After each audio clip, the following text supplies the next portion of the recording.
자유한국당이나 남경필 후보가 이런 개인사와 가정사의 문제가 검증 대상이고 핵심적인 뭐 자질의 문제다라고 생각하시면 남경필 지사는 출마하셨으면 안 되는 거예요. 남경필 지사의 가정사라고 하는 건요. 예.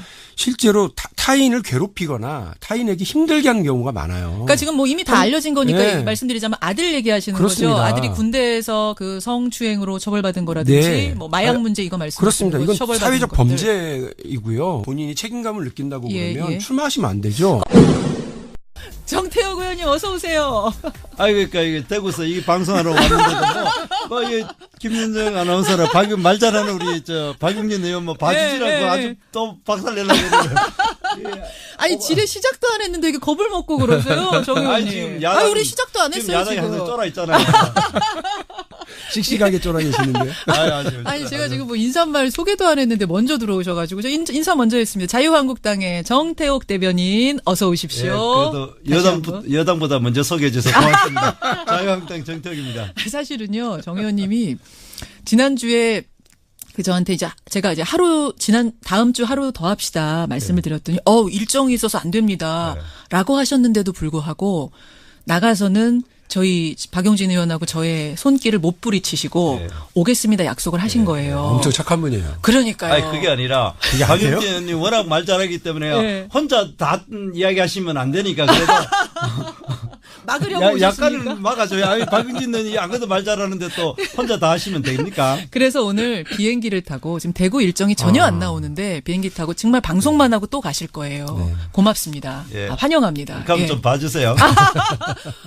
봐주실 거예요, 박용진 의원님? 예, 서울 강북을 출신의 국회의원 더불어민주당 박용진인데요. 뭘 봐줍니까? 저희도 지금 우리 코가 석자예요. 여당 되면 좀 봐주는 게 여당다운 거예요. 아니 자유한국당 여당일 때 한치도 안 봐주시더만. 우리 얼마나 봐줬는데. 안 그래요. 잠깐만요. 제가 정리하겠습니다. 뭐 시작하기 전부터 두 분이 이렇게 뜨거우세요. 더불어민주당 박용진 의원 오늘 스페셜 뉴스닥 또 나와주셨습니다. 고맙습니다. 예, 반갑습니다. 박용진 의원은 서울이 지역구시니까 그래도 왔다 갔다 정 의원처럼 바쁘진 않으시죠? 이거 왜 이러세요? 왜요? 저희도 바빠요. 그리고 아침에 이 출근길에 여기 해치고 오는 그 시간이면 대구에서 서울 비행기 타고 올라오신 시간은 크게 다르지 않습니다. 여당 지지율 그리 높다는데 뭘 그냥 제주도 놀러 갔다 와도 될 시간이구만. 자. 지금 그러니까요. 이 두 분이 이렇게 날카로워지신 이유가 막판이 왔다는 얘기예요. 이제 일주일 남았다는 얘기예요. 판세 보겠습니다. 판세. 지난주하고 이번 주하고 판세 변화가 있습니까, 박 의원님? 현장 돌아다녀 보시면? 그 유권자들이 내가 누구 찍어야지 하고 하는 마음의 정리들을 이제 하고 계시는 게 보이고요. 그래서 지지층이 결집한다고도 표현하는데 모이는 게 보입니다. 그건 저희만이 아니고 자유한국당 쪽도 마찬가지일 거라고 봅니다. 광역단체장 17석 중에 몇 석 보세요, 민주당? 뭐 조심스럽게 예측하기로는 일단 현재의 9 플러스 알파 뭐 이렇게 보는데 사실 지금 여론조사 추이로 보면은 TK 지역 그러니까 우리 이제 정태욱 의원님 계시는 대구와 경북 지역 그리고 제주 지역을 빼고는 일단 저희가 좀 앞선다. 그래서 그쪽을 지금 앞서고 있는 데를 다 우리가 가져오면 몹시 행복하겠다. 이렇게 생각을 하고 그럼 있습니다. 지금 한 14 정도 생각하시는 거예요? 이렇게 말하다 혼나는 거 아니야? 16 말씀하시는 거예요? 아니에요. 지금 TK 빼라는 거 다 먹는다. TK 제주. TK 제주 정도가 위태위태하다. 그래요. 정의원. 국민 여러분, 이런 오만한 여당에 대해서 제대로 심판해 주기를 진심으로 기대합니다. 여론조사가 그렇다고요. 여론조사가 오만하진 않잖아요. 여론조사상 수치가 그렇다. 정의원님, 어느 정도로 자유한국당은 지금 목표 냉정하게 보고 계세요? 냉정하게. 글쎄요, 정말 잘 모르겠어요. 이거는 진심인데. 실제로 우리가 이제 선거를 하기 위해서 지역을 사람을 만나보면은, 아무래도 선거라는 거는 자기 지지층 위주로 선거 때 만나게 됩니다. 환호 지르고 그렇게 되기 때문에 그 밑바닥에 있는 모습은 잘 모르겠고 여론 이제 언론에서 발표되는 부분에 있어 가지고는 지금 여당이 압도적으로 유리한 거는 사실인데 그러나 예전 여론조사하고 지금 여론조사가 하나 다른 점이 하나 있는데 대부분의 경우에 그 핸드폰 이제 그 설문조사가 지난 총선 때까지는 들어가지 않았었는데. 그렇죠. 무선이 없었는데. 예, 이번에는 이제 안심번호를 받아가지고 예. 넣다 보니까 예. 그거를 핸드폰 여론조사에다가 그 방법이 직접 전화하지 않고 ARS입니다. 예. 그래 되면은 약간 연세 드신 분들은 이 키패드를 한 3분이나 5분 동안 누르는데 굉장히 서툴러요. 그래 되기 때문에 제가 생각에 그것이 지지율에서 한 10에서 15% 정도는 지금 여당을 지지하시는 분들이 과다 표본 추출됐을 가능성이 난 높다고 저희들이 봅니다. 그러니까 지금 야당 특히 자유한국당 지지층들이 여론조사에서 지금 빠져있는 숨어있는 요 표층이 있다. 그러니까 이번에 뭐 이야기 본질은 되지만 우리 자유한국당에서 계속 이제 여론조사가 조작됐다고 막 이야기를 하는데 제 솔직한 심정으로 조작됐다고까지는 생각을 하지는 않습니다만은 기술적으로 빠질 수밖에 없는 예를 상황이다. 들어서 지난번에 이제 홍준표 대표께서도 말씀하셨는 것이 경남 지역 같은 경우에는 지난번에 홍준표 대표가 대선 때에 그 문재인 후보보다도 앞섰는 지역인데 어떤 여론조사를 보면은 거의 이 홍준표 대표를 지지했는 것이 한 25%밖에 되지 않고 지금 표본들이 표본들이 그 문재인 대통령을 지지하신 분들이 거의 한 65% 정도 이래 표본이 나오거든요. 그거 답변한 분들이 그러니까 좀 왜곡이 되고 있는 게 아니냐 그 말씀이시죠? 뭐 왜곡 저는 그게 왜곡이라고 하지 않고 몇 석 할 거냐고 물어보니까 여론조사 문제로 이렇게 길게 얘기하시는데 근데 제가 사회학을 공부했거든요. 그러니까 거기에 아주 뭐 거의 한 30년 전 얘기긴 합니다만 거기에 되게 핵심이 뭐냐면 인지부조화라는 게 있어요. 모든 사람들이 다 A라고 하는 방향으로 갔다는 게 드러나면 그 사회과학 여론조사를 과학으로 해서 막 해올 때부터 선거 결과 이후에 선거 투표의 실제 상황하고 다 다르게 응답한다는 거예요. 그러니까 지금 말씀하신 거. 그러니까 이전에는 홍준표 후보를 찍었는데 지금 홍준표 찍었다고 그러면 창피하니까 다르게 인지 부조화를 느끼는 거예요. 다른 사람들하고 대세가 여긴데 내가 나만 이랬구나 하고 그리 옮겨가는 부분들이 뭐 밴드웨건이라고도 하고 그거는 이제 선거를 하기 전에 얘기고. 자, 여론조사에 대한 얘기는 뭐 분석들이 지금 다를 수 있어요. 다를 수 있고 그래서 목표치는 그렇지. 그게 질문이었어요. 제가 이야기 못 하겠어요. 아니, 홍준표 대표 한 가지 중요한 거는 우리 박영진 의원이 이야기하듯이 15석을 건지겠다는 이런 오만한 것에 대해서 우리 국민들이 제대로 심판을 해달라는 게 우리 자유한국당의 그 주장입니다. 여론조사를 심판해달라는 말씀이신 것 같습니다. 아니, 그러니까 자유한국당 지금 굉장히 정태욱 의원이 참 솔직하신 분이에요. 홍준표 대표는 9석 플러스 알파를 말씀하셨는데 솔직히 나 그 정도까지는 뭐 말 못하겠다. 그 말씀이신 거죠. 아, 솔직하신 분이에요. 정태욱 의원님. 자, 알겠습니다. 판세 그 정도로 지금 보고 있는 상황에서 정태욱 의원님 대구에서 오신 거잖아요. 원래 예정대로라면 홍준표 대표가 오늘 대구 가시는 날 아니에요? 맞죠? 지원 유세하러. 취소된 거죠? 아니, 그러니까 지금 홍준표 대표가 지난주에 부산으로 지원 유세를 갔는데 서병수 후보가 사라졌어요. 사라진 게 아니라 안 나왔지. 어디가 도망가신 거예요? 어디 가신 거예요? 딴 데 유세하고 있었죠. 그것 때문에 이제 큰 화제가 되면서 홍준표 대표가 나 그냥 지원 유세 안 나갈랍니다 이렇게 된 거잖아요. 어떻게 돌아가는 거예요? 김현정 앵커님 평소 때 홍준표 대표에 계속 비판적인데 요즘 왜 그래 홍준표에 대해서 그렇게 관심이 많아요? 저 원래 관심 굉장히 많습니다. 홍 대표에 가시가 놓쳤어요. 굉장히 관심 많습니다. 그럼 이 전쟁을 치르려고 하면은 장수가 일선 현장에서 전투를 할 수도 있지만은 또 본부에서 전체 상황을 관리할 수도 있지 않는가 그렇게 좀 이해해 주시면 고맙겠습니다. 그래. 조금 이제 들리는 말로는 후보들이 좀 원치 않는다. 이런 이야기가 있어서 사실은 여쭌 거예요. 제가 뭘 이야기하겠습니까? 아니, 오늘 아까 전에 하실 말씀 많아서 오셨다고 해놓고. 근데 민주당으로서는 솔직한 심정이 큰일 났다. 왜요? 홍준표가 사라졌다. 이런 느낌이 있어요. 그래서 제가 볼 때는 뭐 남의 당 얘기긴 합니다만 전략적 선택이라고 그런다면 좋은 전략적 선택을 하신 것 같고 홍준표 대표 개인적으로는 이분이 사실은 선거 결과도 선거 결과지만 이후에 당권 향배에 상당히 많은 관심과 정성을 기울이고 계세요. 그래서 이쪽 저쪽에서 홍준표 대표 보고 좀 자제해달라. 선거 일선에 나오지 말아달라. 이런 얘기가 있어. 그래 내가 니네 시키는 대로 안 나갔어. 선거 결과가 이래? 니네 책임이야? 이렇게 하려고 하는 사전 준비나 이런 거 아니냐. 선거 후를 지금 내다보고 그런 생각도 있는 저는 포석은 들더라고요. 아닌가라는 네. 박용진 의원 생각도 있으시고.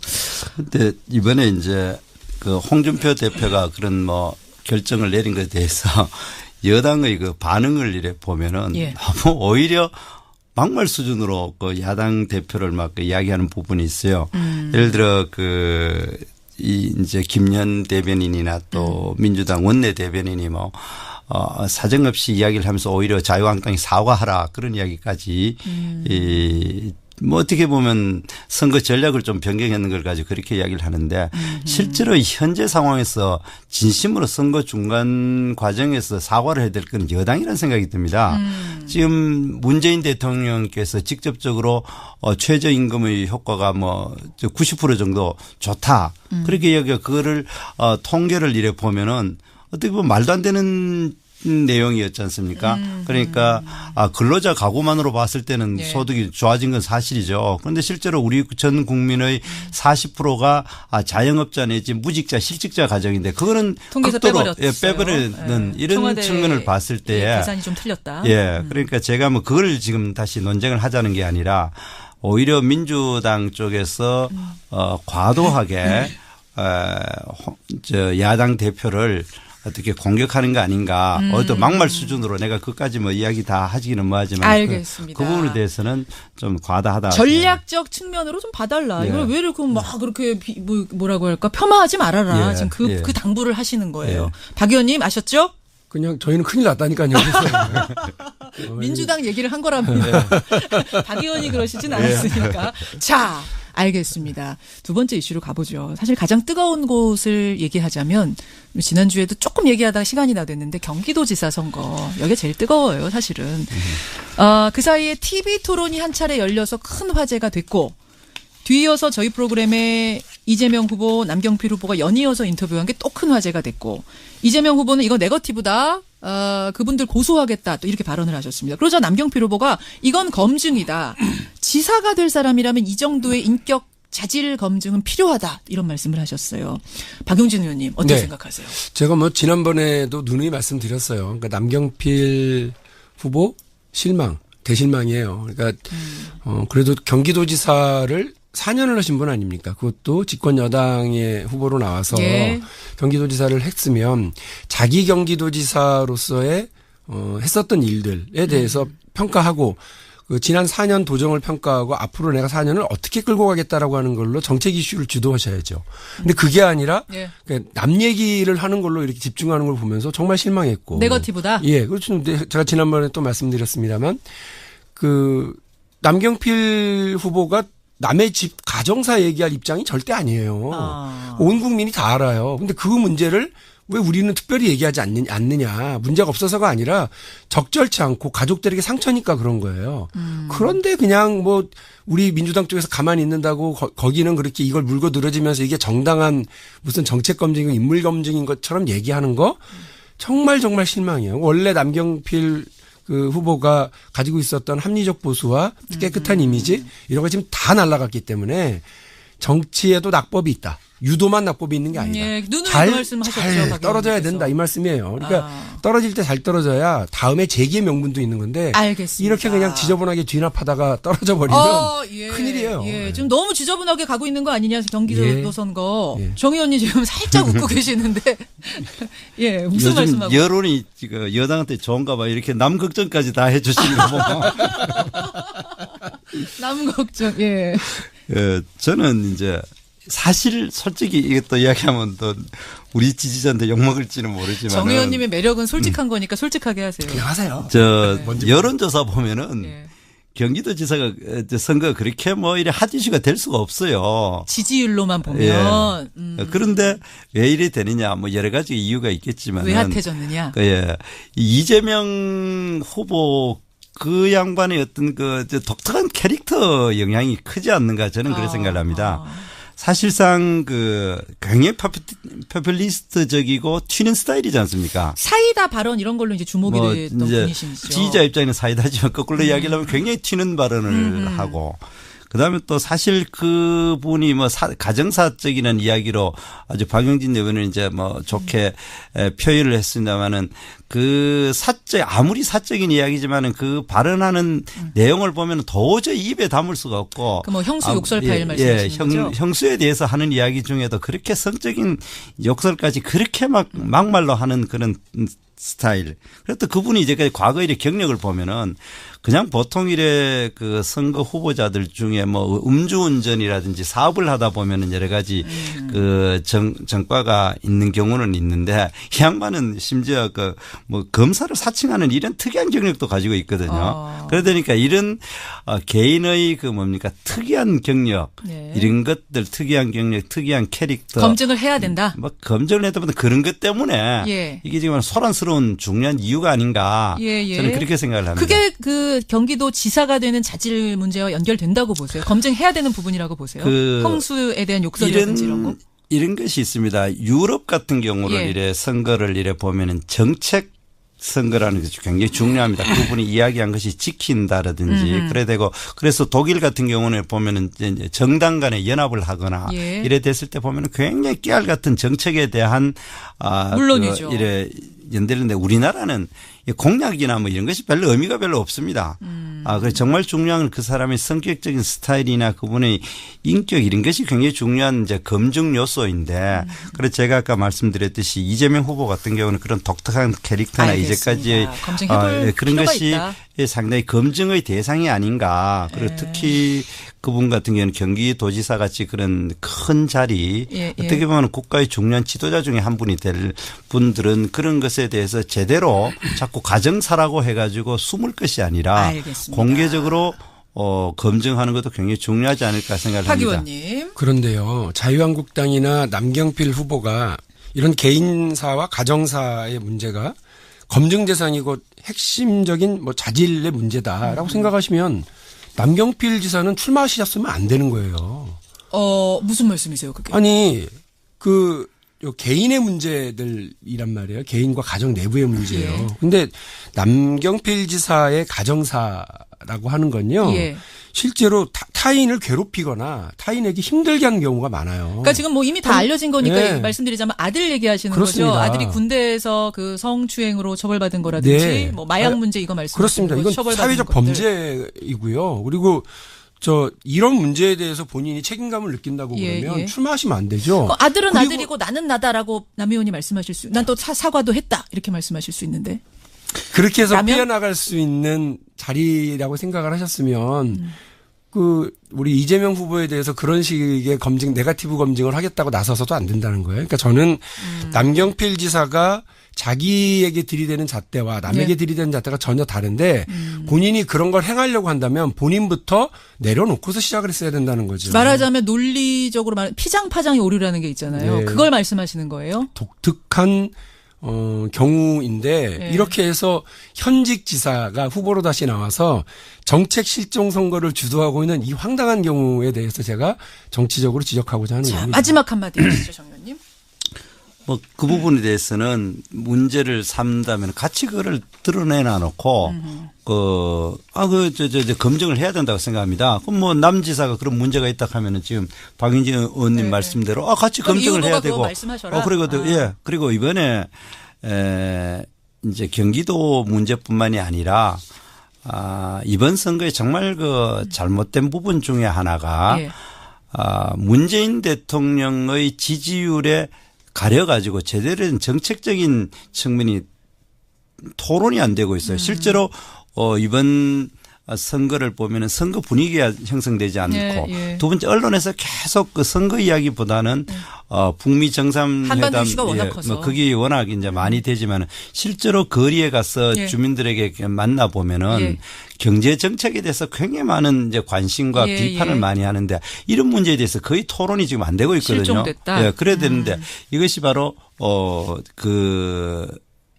제대로 토론이 돼줘야 된다 이런 생각을 하고 아까 박용진 의원님 말씀대로 그 이재명 의원 문제 그거 우리 가정사업 문제이기 때문에 숨기자 그런 이야기 하지 말고 그럼 같이 이야기하면 되는 거고 정책적인 이야기도 같이 하면 된다고 생각을 합니다. 아니, 답답한 게 그렇다니까요. 말씀하신 것처럼 정책이 실종됐다는 거를 문재인 대통령의 인기에 엎혀갔다고 얘기하실 게 아니라 그걸 주도하시라고요. 근데 그건 안 하고 문재인 대통령 그러니까 문재인 정부의 약점 민주당의 여당으로서 약점을 공격할 생각은 안 하고 그 전혀 쓸데없는 그 가정사 문제에 매달리다 시간 낭비 다 해갖고 지금 제가 볼 때 자책골이에요, 자책골. 자책골이다. 아니 저희가 사실은 지금 뒤에 인터뷰가 하나 준비된 게 있었거든요. 화제 인터뷰 짧게. 근데 오늘 정 의원님 비행기 타고 오셨잖아요. 하다 말고 보내드릴 수가 없어서 일단 화제를 연기를 하고 한 5분 정도 더 얘기를 나눠보겠습니다. 이건 좀 굉장히 파격적인. 감사 인사 하셔도 돼요. 예. 자, 아니 굉장히 뜨거워요 지금. 이 중요한 문제입니다. 그러니까 지금 이게 이제 네거티브라고만 보지 말고 중요한 검증 문제다. 일단 두 분 정 의원님의 생각은 그거고 박 의원님의 생각은 그렇지 않다. 이거는 그렇게 가지 말고 오히려 정책 선거로 가려면 이제 가정사 얘기는 그만하자. 그 문제. 자, 또 하나 짚어야 될 것이 뭐냐면 서울로 와보겠습니다. 서울. 그런데 이제 그 이야기보다 한 5분밖에 안 남았으니까 제가 꼭 그 시청자분들이 하고 싶은 이야기가 하십시오. 우리가 지금 새가 높이 날려면은 높이 나르고 멀리 나르려면은 양날개가 같이 이래 힘차게 건전하게 펄려야 된다고 생각합니다. 그런데 이번 지방선거를 이래 보면은 아까 박용진 의원님이 예측했듯이 이 잘못하면 우리 사회가 너무 왼쪽 날개만으로 되고 오른쪽 날개가 부러질 거나 형편없이 될 가능성이 있으면 우리 사회가 더 불행해질 가능성이 알겠습니다. 높다. 아까 이야기했듯이. 야당에게 견제할 힘을 달라 지금 그 말씀하시는 그렇죠. 거죠? 지금 현재 아까 박용진 의원님 이야기하신 대로 그럼 정책 선거를 이야기하자 이랬는데 지금 이 정부가 보이고 있는 어떻게 보면 상당히 그 이념적인 측면이나 또 경제적인 편향성 이런 걸로 해가지고 정책이 한 방향으로 가고 있는데 만약 이번 지방선거에서조차도 우리 국민들이 너무 여당의 힘을 빌어줬을 때 우리 사회가 더 정책적으로 이념적인 편향성이나 한쪽으로 갈 가능성이 있기 때문에 이 부분에 대해서 우리 국민들이 많은 관심을 기울여 가지고 선거를 해 주시면 좋겠다. 그 이야기를 꼭 드리고 싶습니다. 박 의원님. 5분 다 정태우 의원님 쓰는 줄 알았어요. 아니, 야당이지만 배려하잖아요. 그래서 오른쪽 날개를 얘기하시는데 오른쪽 날개의 꽁지털을 다 빼간 건 여당이 빼간 게 아니에요. 그래서 지금 뭐 저는 큰일 났다라고 우스갯소리를 얘기했습니다만 홍준표 대표가 모든 후보들의 자질이랑 모든 후보들의 준비된 걸 다 말아드시고 계셨던 것이 분명하거든요. 그러니까 자책골이었다. 그럼요, 자책골이에요. 거기 자책골이지 언제 여당이 막았느냐. 아니, 그리고 우리 하다만 얘기지만 남경필 지사 얘기를 했지만요. 남경필 지사가 원래 자유한국당 분이 아니에요. 바른미래당 나갔던 분이에요. 그렇죠. 이분을 다시 불러들여가지고 이 자질 문제가 있는 분을 불러들여가지고 후보로 내세웠다고 한다면 아니 이제 기본적으로 이런 가정적인 문제나 자질적인 문제가 있었으면 저는 기본적으로 이분이 그 후보로 나가기가 어렵다라고 저는 판단을 했었는데 그분을 불러들여서 앉혀놓고 남의 가정사를 얘기한다니 이거는 제가 볼 때는 그 자유한국당의 자책골이기도 하고 남경필 후보의 자책골이다. 그 말씀이고 정책 선거로 가세요. 그러니까 다들 지금 뭐 말씀하시는 게 경제는 못하지 않냐. 외교안보는 문재인 대통령이 잘해가지고 있어서 지금 이렇게 되지만 경제는 못한다고 입으로는 그렇게 얘기하시면서 집중은 다 뭐 가정적인 문제, 네거티브에만 집중하고 계시니까 승부가 안 나는 정책 거예요. 선거 경제 얘기하자 해놓고 지금 실제 선거 현장에서는 네거티브하고 계시지 않느냐. 우리 여당으로서는 가장 아픈 지점이 될 수도 있단 말이에요. 그런 문제가. 그런데 그런 문제는 지나가듯이 얘기하시고 오히려 뭐 그 누구랑 사귀었냐, 이런 막말을 왜 했냐, 뭐 이런 식으로만 가니까 오히려 그 경기도의 우리 주민들은 이재명 지사가 그런 문제가 있다서 하더라도 뭐 저기 성남을 그렇게 뭐 잘 만들어 놓고 복지 성남을 만들어 놓고 했었던 걸 기억하고 있기 때문에 일은 잘하겠네. 알겠습니다. 이렇게 가고 있잖아요. 알겠습니다. 자, 지금 5분도 금방 가네요. 보니까 정 의원님 제가 드려야 되는 질문이 하나 있어요. 서울시 아까 손학규 바른미래당 선대위원장이 뭐라고 하셨냐면 단일화 가능성이 아직 있다. 김문수 안철수 있습니까? 뭐 아주 간단하게 답변하면 단일화가 이 문재인 정부의 어떤 독주하는 것에 대해서 야당이 뭉쳐가지고 막아야 되는 측면이 있지만 그러나 당 차원에서 예. 단일화 하기에는 이미 6.13 선거 전에 하기는 쉽지가 않다. 물론 그런 생각을 제 개인적으로 합니다. 그리고 이 단일화 문제는 오히려 예. 이번 지방선거 결과를 보고 난 다음에 할 성질의 것이 아닌가 그렇게 생각을 하고 다만 이제 후보들 간에 뭐 어떤 근본적 결단을 내려가지고 하는 것 자체는 중앙당에서도 말릴 생각은 없습니다만은 그러나 당 차원에서 하기에는 이미 시간도 늦었고 뭐 그러기에는 적절치 않지 않느냐 그런 생각을 합니다. 알겠습니다. 야 정말 오늘 뜨겁네요. 사실은 다음 주에 또 해야 될 것 같은데. 안 물어보세요? 단일화에 대한 입장? 아니 민주당에서 왜 단일화에 대한 입장을 내세요? 가능성은 있겠으나 관심은 없다. 이 얘기 하려고. 마지막까지 아프게 정태욱 의원님하고 의견이 같은 게 이번에 오히려 못할 거다. 그리고 진검승부 하고 나서 누가 2등이냐 요거 보고 난 다음에 보수 재편의 계기로 촉발될 가능성이 있을지언정 아마 보세요. 이번 선거의 단일화 서울시장 단일화는 어렵겠다. 자, 일주일 남았습니다. 두 분 마지막으로 30초씩 우리 유권자들께 청취자들께 짧게 한마디 박용진 의원님. 축구 아무리 손흥민 차범근이 축구 잘해도요. 축구는 11명이 하는 겁니다. 골키퍼도 있어야 되고 또 중간에 미드필더도 있어야 됩니다. 우리 지방자치단체, 우리 지방의 어떤 살림살이 잘 하려면 대통령 그리고 그 광역도지사, 광역시장 도지사 그리고 군수 기초자치단체장까지 이렇게 다 한 팀으로 만들어져야 오히려 좋은 결과를 냅니다. 결정적인 슈찬스가 날 때까지 여러분 우리 더불어민주당을 꼭 지지해 주십시오. 자유한국당 정태욱 의원님 30초. 예, 축구 이야기했으니까 우리가 지금 문재인 정부의 1년 중간평가선거에 있습니다. 지금 현재 국민들에 물어보면 50% 넘는 사람들이 자기의 삶의 질이 지난 1년 동안 떨어졌다고 이야기를 합니다.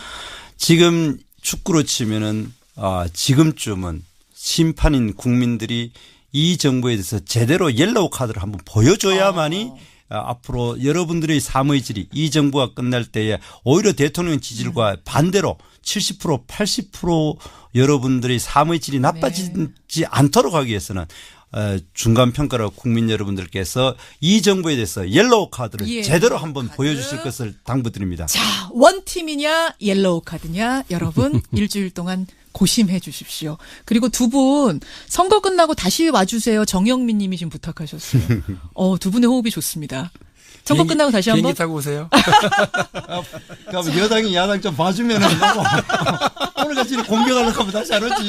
보면은 아무래도 선거라는 거는 자기 지지층 위주로 선거 때 만나게 됩니다. 뭐 되죠. 환호 지르고 그렇게 되기 때문에 그 밑바닥에 있는 모습은 잘 모르겠고 여론 이제 언론에서 발표되는 부분에 있어 가지고는 지금 여당이 뭐 압도적으로 유리한 거는 사실인데 그러나 예전 여론조사하고 지금 여론조사가 하나 다른 점이 하나 있는데 대부분의 경우에 그 핸드폰 이제 그 설문조사가 지난 총선 때까지는 들어가지 않았었는데. 그렇죠. 무선이 없었는데. 예, 이번에는 이제 안심번호를 받아가지고 넣다 보니까 그거를 핸드폰 여론조사에다가 그 방법이 직접 전화하지 않고 ARS입니다. 그래 되면은 약간 연세 드신 분들은 이 키패드를 한 3분이나 5분 동안 누르는데 굉장히 서툴러요. 그래 되기 때문에 제가 생각에 그것이 지지율에서 한 10에서 15% 정도는 지금 여당을 지지하시는 분들이 과다 표본 추출됐을 가능성이 난 높다고 저희들이 봅니다. 그러니까 지금 야당 특히 자유한국당 지지층들이 여론조사에서 지금 빠져있는 숨어있는 요 표층이 있다. 그러니까 이번에 뭐 이야기 본질은 되지만 우리 자유한국당에서 계속 이제 여론조사가 조작됐다고 막 이야기를 하는데 제 솔직한 심정으로 조작됐다고까지는 생각을 하지는 않습니다만은 기술적으로 빠질 수밖에 없는 예를 상황이다. 들어서 지난번에 이제 홍준표 대표께서도 말씀하셨는 것이 경남 지역 같은 경우에는 지난번에 홍준표 대표가 대선 때에 그 문재인 후보보다도 앞섰는 지역인데 어떤 여론조사를 보면은 거의 이 홍준표 대표를 지지했는 것이 한 25%밖에 되지 않고 지금 표본들이 예, 표본들이 그 문재인 대통령을 지지하신 분들이 거의 한 65% 정도 이래 표본이 나오거든요. 그거 답변한 분들이 그게 좀 왜곡이 되고 있는 게 아니냐 그 말씀이시죠? 뭐 왜곡 저는 그게 왜곡이라고 하지 몇 않고 석 할 거냐고 물어보니까 여론조사 문제로 이렇게 길게 얘기하시는데 근데 제가 사회학을 공부했거든요. 예. 그러니까 거기에 아주 뭐 거의 한 30년 전 얘기긴 합니다만 거기에 되게 핵심이 뭐냐면 인지부조화라는 게 있어요. 모든 사람들이 다 A라고 하는 방향으로 갔다는 게 드러나면 그 사회과학 여론조사를 과학으로 해서 막 해올 때부터 선거 결과 이후에 선거 투표의 실제 상황하고 다 다르게 응답한다는 거예요. 그러니까 지금 말씀하신 거. 그러니까 이전에는 홍준표 후보를 찍었는데 지금 홍준표 찍었다고 그러면 창피하니까 다르게 인지 부조화를 느끼는 거예요. 다른 사람들하고. 대세가 여긴데 내가 나만 이랬구나 하고 그리 옮겨가는 부분들이 뭐 밴드웨건이라고도 하고 예. 그거는 이제 선거를 하기 전에 얘기고 자, 여론조사에 대한 얘기는 뭐 분석들이 지금 다를 수 있어요. 다를 수 있고 그래서 목표치는 그렇지. 그게 질문이었어요. 제가 이야기 못 하겠어요. 사실. 아니, 홍준표 대표 한 가지 중요한 거는 우리 박영진 의원이 이야기하듯이 15석을 건지겠다라는 이런 오만한 것에 대해서 우리 국민들이 제대로 심판을 해달라는 게 우리 자유한국당의 그 주장입니다. 여론조사를 심판해달라는 말씀이신 것 같습니다. 아니, 그러니까 자유한국당 지금 굉장히 정태욱 의원이 참 솔직하신 분이에요. 홍준표 대표는 9석 플러스 알파를 말씀하셨는데 솔직히 나 그 정도까지는 뭐 말 못하겠다. 그 말씀이신 거죠. 아니, 솔직하신 분이에요. 정태욱 의원님. 자, 알겠습니다. 판세 그 정도로 지금 보고 있는 상황에서 정태욱 의원님 대구에서 오신 거잖아요. 원래 예정대로라면 홍준표 대표가 오늘 대구 가시는 날 아니에요? 맞죠? 지원 유세하러. 취소된 거죠. 아니 그러니까 지금 홍준표 대표가 지난주에 부산으로 지원 유세를 갔는데 서병수 후보가 사라졌어요. 사라진 게 아니라 안 나왔지. 어디가 도망가신 거예요? 어디 가신 거예요? 딴 데 유세하고 있었죠. 그것 때문에 이제 큰 화제가 되면서 홍준표 대표가 나 그냥 지원 유세 안 나갈랍니다 이렇게 된 거잖아요. 어떻게 돌아가는 거예요? 김현정 앵커님 평소 때 홍준표 대표에서 계속 비판적인데 요즘 왜 그래 홍준표에 대해서 그렇게 관심이 많아요?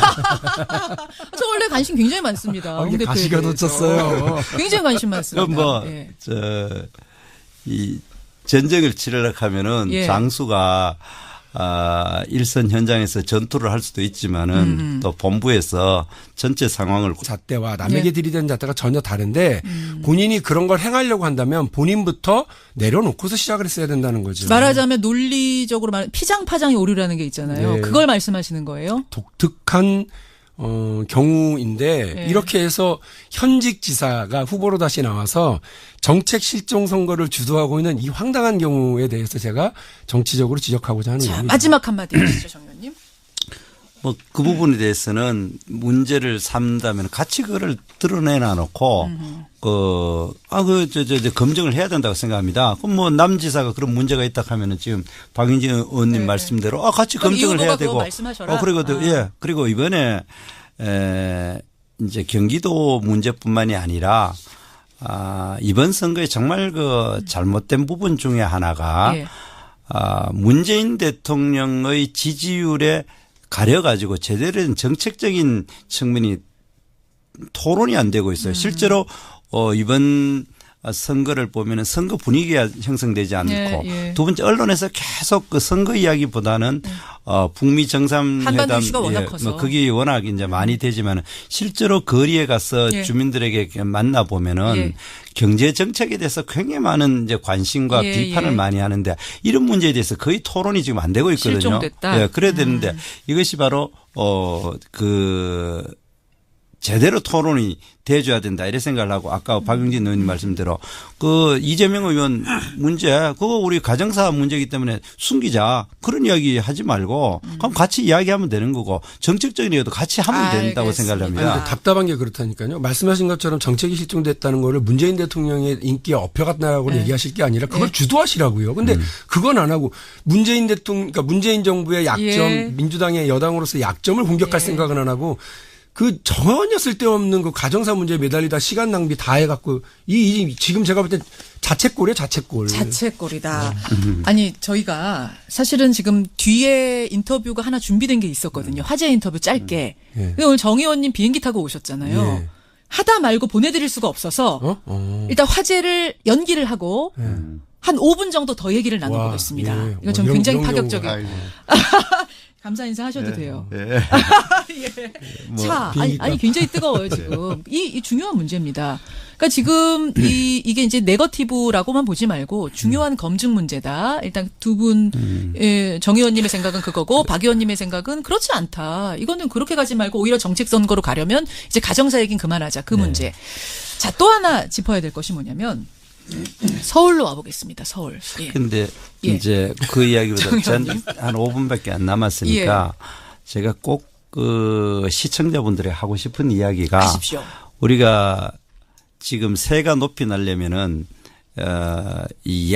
높이 나르고 멀리 나르려면은 양날개가 같이 이래 힘차게 건전하게 펄려야 된다고 생각합니다. 그런데 이번 지방선거를 이래 보면은 아까 박용진 의원님이 예측했듯이 이 잘못하면 우리 사회가 너무 왼쪽 날개만으로 되고 오른쪽 날개가 부러질 거나 형편없이 될 가능성이 있으면 우리 사회가 더 불행해질 가능성이 알겠습니다. 없다. 아까 이야기했듯이. 야당에게 견제할 힘을 달라 지금 그 말씀하시는 그렇죠. 거죠? 지금 현재 아까 박용진 의원님 이야기하신 대로 그럼 정책 선거를 이야기하자 이랬는데 지금 이 정부가 보이고 있는 어떻게 보면 상당히 그 이념적인 측면이나 또 경제적인 편향성 이런 걸로 해가지고 정책이 한 방향으로 가고 있는데 만약 이번 지방선거에서조차도 우리 국민들이 너무 여당의 힘을 빌어줬을 때 우리 사회가 더 정책적으로 이념적인 편향성이나 한쪽으로 갈 가능성이 있기 때문에 이 부분에 대해서 우리 국민들이 많은 관심을 기울여 가지고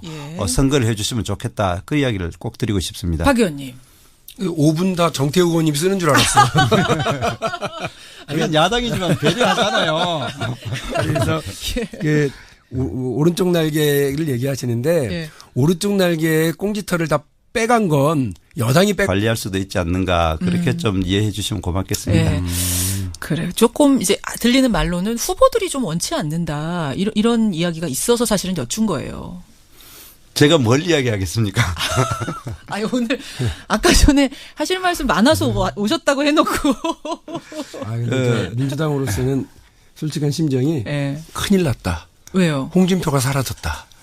이런 느낌이 있어요. 그래서 제가 볼 때는 뭐 남의 당 얘기긴 합니다만 전략적 선택이라고 그런다면 좋은 전략적 선택을 하신 것 같고 홍준표 대표 개인적으로는 이분이 사실은 선거 결과도 선거 결과지만 이후에 당권 향배에 상당히 많은 관심과 정성을 기울이고 계세요.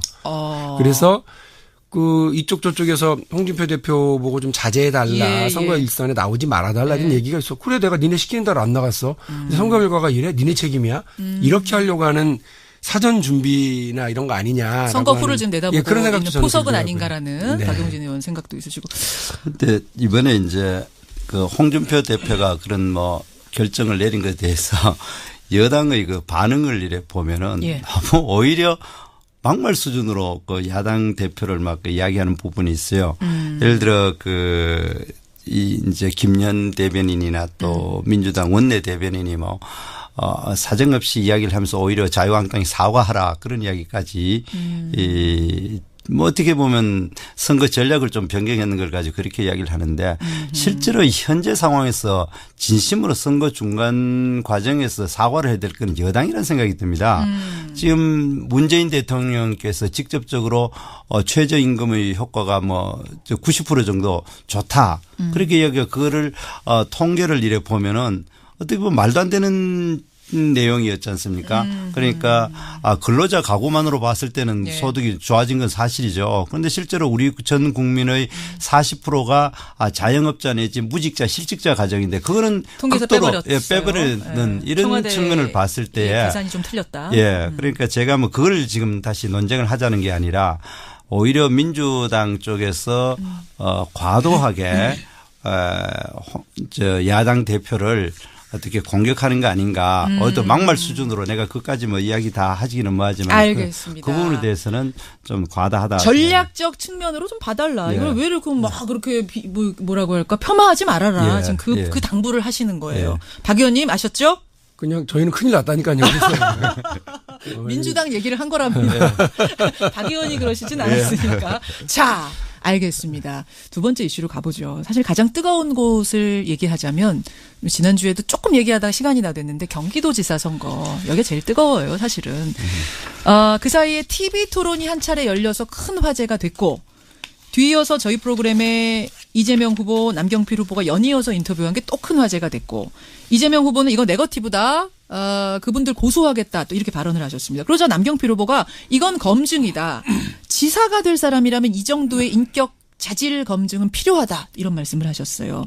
박용진 의원님 어떻게 생각하세요? 제가 뭐 지난번에도 누누이 말씀드렸어요. 그러니까 남경필 후보 대실망이에요. 그러니까 그래도 경기도지사를 4년을 하신 분 아닙니까? 그것도 집권 여당의 후보로 나와서 경기도지사를 했으면 자기 경기도지사로서의 했었던 일들에 대해서 평가하고 그 지난 4년 도정을 평가하고 앞으로 내가 4년을 어떻게 끌고 가겠다라고 하는 걸로 정책 이슈를 주도하셔야죠.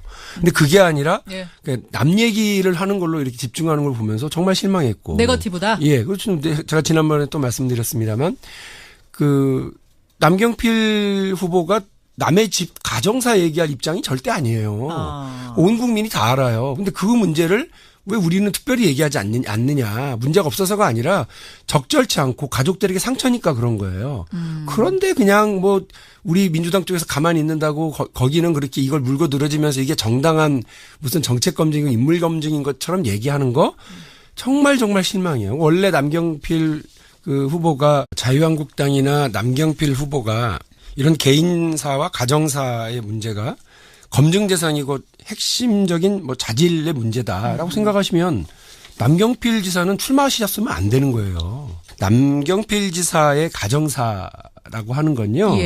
실제로 타인을 괴롭히거나 타인에게 힘들게 하는 경우가 많아요. 그러니까 지금 뭐 이미 다 알려진 거니까 말씀드리자면 아들 얘기하시는 그렇습니다. 거죠. 아들이 군대에서 그 성추행으로 처벌받은 거라든지 뭐 마약 문제 이거 말씀하시는 거죠. 그렇습니다. 이건 사회적 범죄이고요. 본인이 책임감을 느낀다고 그러면 출마하시면 안 되죠. 정태욱 의원님 어서 오세요. 그러니까 이게 대구에서 이 방송하러 왔는데도 뭐 이 김윤정 아나운서랑 말 잘하는 우리 박용진 의원 뭐 봐주시라고 아주 또 박살내려고 그러네요. 아니 지뢰 시작도 안 했는데 이게 겁을 먹고 그러세요, 정 의원님. 우리 시작도 안 했어요. 야당이 항상 쫄아 있잖아요. 씩씩하게 쫄아계시는데요. 아니 제가 지금 뭐 인사말 소개도 안 했는데 먼저 들어오셔가지고 저 인사 먼저 했습니다. 자유한국당의 정태욱 대변인 어서 오십시오. 그래도 여당보다 먼저 소개해 주셔서 고맙습니다. 자유한국당 정태욱입니다. 사실은요, 정 의원님이 지난주에 저한테 제가 다음 주 하루 더 합시다 말씀을 드렸더니 일정이 있어서 안 됩니다라고 하셨는데도 불구하고 나가서는 저희 박용진 의원하고 저의 손길을 못 부리치시고 오겠습니다 약속을 하신 거예요. 엄청 착한 분이에요. 그러니까요. 그게 아니라 박용진 의원님 워낙 말 잘하기 때문에요. 혼자 다 이야기하시면 안 되니까 그래도 막으려고 약간은 막아줘요. 박용진 의원이 안 그래도 말 잘하는데 또 혼자 다 하시면 됩니까? 그래서 오늘 비행기를 타고 지금 대구 일정이 전혀 안 나오는데 비행기 타고 정말 방송만 하고 또 가실 거예요. 고맙습니다. 환영합니다. 그럼 좀 봐주세요. 봐주실 거예요, 박용진 의원님? 예, 서울 강북을 출신의 국회의원 더불어민주당 박용진인데요. 뭘 봐줍니까? 저희도 지금 우리 코가 석자예요. 여당 되면 좀 봐주는 게 여당다운 거예요. 아니 자유한국당 여당일 때 한치도 안 봐주시더만. 우리 얼마나 봐줬는데. 안 잠깐만요. 제가 정리하겠습니다. 뭐 시작하기 전부터 두 분이 이렇게 뜨거우세요. 더불어민주당 박용진 의원 오늘 스페셜 뉴스닥 또 나와주셨습니다. 고맙습니다. 예, 반갑습니다. 박용진 의원은 서울이 지역구시니까 그래도 왔다 갔다 정 의원처럼 바쁘진 않으시죠? 이거 왜 이러세요? 왜요? 저희도 바빠요. 그리고 아침에 이 출근길에 여기 해치고 오는 그 시간이면 대구에서 서울 비행기 타고 올라오신 시간은 크게 다르지 않습니다. 여당 지지율 그리 높다는데 뭘 그냥 제주도 놀러 갔다 와도 될 시간이구만. 자. 지금 그러니까요. 이 두 분이 이렇게 날카로워지신 이유가 막판이 왔다는 얘기예요. 이제 일주일 남았다는 얘기예요. 판세 보겠습니다. 판세. 지난주하고 이번 주하고 판세 변화가 있습니까, 박 의원님? 현장 돌아다녀 보시면? 그 유권자들이 내가 누구 찍어야지 하고 하는 마음의 정리들을 이제 하고 계시는 게 보이고요. 그래서 지지층이 결집한다고도 표현하는데 모이는 게 보입니다. 그건 저희만이 아니고 자유한국당 쪽도 마찬가지일 거라고 봅니다. 광역단체장 17석 중에 몇 석 보세요, 민주당? 뭐 조심스럽게 예측하기로는 예. 일단 현재의 9플러스 알파 뭐 이렇게 보는데 사실 지금 여론조사 추이로 보면은 TK 지역 예. 그러니까 우리 이제 정태욱 의원님 계시는 대구와 예. 경북 지역 그리고 예. 제주 지역을 빼고는 일단 저희가 좀 앞선다. 그래서 그쪽을 지금 앞서고 있는 데를 다 우리가 예. 가져오면 아유 몹시 행복하겠다. 이렇게 생각은 하고 그럼 있습니다. 지금 한 14 정도 생각하시는 거예요? 이렇게 말하다 혼나는 거 아니야? 16 말씀하시는 거예요? 아니에요. 예. 지금 TK 빼라는 거 다 먹는다. TK 제주.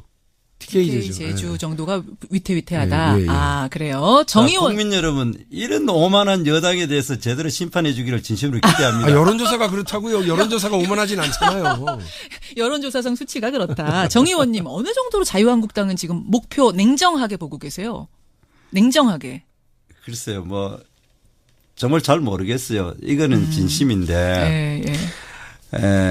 실제로 우리가 이제 선거를 이래 하기 위해서 지역을 사람을 만나 가지고 있었던 합리적 보수와 깨끗한 이미지 이런 거 지금 다 날아갔기 때문에 정치에도 낙법이 있다. 유도만 낙법이 있는 게 아니다. 예, 눈으로 잘, 그 말씀하셨죠, 잘 떨어져야 박의원님께서. 된다 이 말씀이에요. 그러니까 떨어질 때 잘 떨어져야 다음에 재기의 명분도 있는 건데 알겠습니다. 이렇게 그냥 지저분하게 뒤납하다가 떨어져 버리면 예, 큰일이에요. 예, 지금 너무 지저분하게 가고 있는 거 아니냐 경기도 예. 선거. 예. 정 의원님 지금 살짝 웃고 계시는데 예 무슨 요즘 말씀하고? 여론이 지금 여당한테 좋은가 봐. 이렇게 남 걱정까지 다 해주시는 거 보면. 남 걱정. 예. 저는 이제 사실 솔직히 이것도 이야기하면 또 우리 지지자한테 욕먹을지는 모르지만. 정 의원님의 매력은 솔직한 거니까 솔직하게 하세요. 그냥 하세요. 여론조사 보면은 예. 경기도지사가 선거 그렇게 뭐 이래 핫 이슈가 될 수가 없어요. 지지율로만 보면 그런데 왜 이래 되느냐 뭐 여러 가지 이유가 있겠지만. 왜 핫해졌느냐? 예. 이재명 후보 그 양반의 어떤 그 독특한 캐릭터 영향이 크지 않는가 저는 그렇게 생각을 합니다. 사실상 그 굉장히 포퓰리스트적이고 튀는 스타일이지 않습니까? 사이다 발언 이런 걸로 이제 주목이 됐던 분이시죠. 지지자 입장에는 사이다지만 거꾸로 이야기를 하면 굉장히 튀는 발언을 하고 그다음에 또 사실 그분이 뭐 가정사적인 이야기로 아주 박용진 의원은 이제 뭐 좋게 표현을 했습니다마는 그 아무리 사적인 이야기지만은 그 발언하는 내용을 보면 도저히 입에 담을 수가 없고. 그 뭐 형수 욕설 파일 말씀하시는 거죠? 형수에 대해서 하는 이야기 중에도 그렇게 성적인 욕설까지 그렇게 막말로 하는 그런 스타일. 그래도 그분이 이제까지 과거 일의 경력을 보면은 그냥 보통 일의 그 선거 후보자들 중에 뭐 음주운전이라든지 사업을 하다 보면은 여러 가지 그 정과가 있는 경우는 있는데 이 양반은 심지어 그 뭐 검사를 사칭하는 이런 특이한 경력도 가지고 있거든요. 그러다 보니까 이런 개인의 그 뭡니까 특이한 경력 네. 이런 것들 특이한 경력 특이한 캐릭터 검증을 해야 된다. 뭐 검증을 해도 그런 것 때문에 예. 이게 지금 소란스러운 중요한 이유가 아닌가 예. 저는 그렇게 생각을 합니다. 그게 그 경기도 지사가 되는 자질 문제와 연결된다고 보세요. 검증해야 되는 부분이라고 보세요. 형수에 대한 욕설이라든지 이런 거. 이런 것이 있습니다. 유럽 같은 경우를 예. 이래 선거를 이래 보면은 정책 선거라는 것이 굉장히 중요합니다. 그분이 이야기한 것이 지킨다라든지 그래 되고 그래서 독일 같은 경우는 보면은 이제 정당 간에 연합을 하거나 예. 이래 됐을 때 보면은 굉장히 깨알 같은 정책에 대한 물론이죠. 이래 연대는데 우리나라는 공약이나 뭐 이런 것이 별로 의미가 별로 없습니다. 그래서 정말 중요한 건 그 사람의 성격적인 스타일이나 그분의 인격 이런 것이 굉장히 중요한 이제 검증 요소인데 그래서 제가 아까 말씀드렸듯이 이재명 후보 같은 경우는 그런 독특한 캐릭터나 알겠습니다. 이제까지 검증해볼 그런 필요가 것이 있다.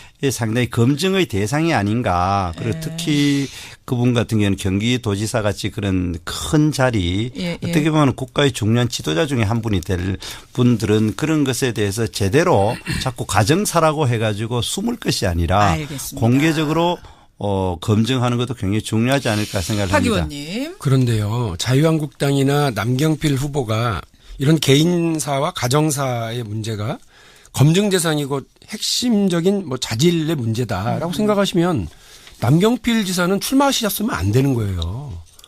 무슨 말씀이세요, 그게? 아니, 요 개인의 문제들이란 말이에요. 개인과 가정 내부의 문제예요. 근데 남경필 지사의 가정사를 지사라고 하는 건요. 예. 실제로 타인을 괴롭히거나 타인에게 힘들게 하는 경우가 많아요. 그러니까 지금 뭐 이미 다 알려진 거니까 네. 말씀드리자면 아들 얘기하시는 그렇습니다. 거죠. 아들이 군대에서 그 성추행으로 처벌받은 거라든지 네. 뭐 마약 문제 이거 말씀하시는 그렇습니다. 거 이건 처벌받은 사회적 것들. 범죄이고요. 그리고 이런 문제에 대해서 본인이 책임감을 느낀다고 예, 그러면 예. 출마하시면 안 되죠. 아들은 그리고 아들이고 나는 나다라고 남 의원이 말씀하실 수, 난 또 사과도 했다 이렇게 말씀하실 수 있는데. 그렇게 해서 라면? 피해나갈 수 있는 자리라고 생각을 하셨으면 우리 이재명 후보에 대해서 그런 식의 네거티브 검증을 하겠다고 나서서도 안 된다는 거예요. 그러니까 저는 남경필 지사가 자기에게 들이대는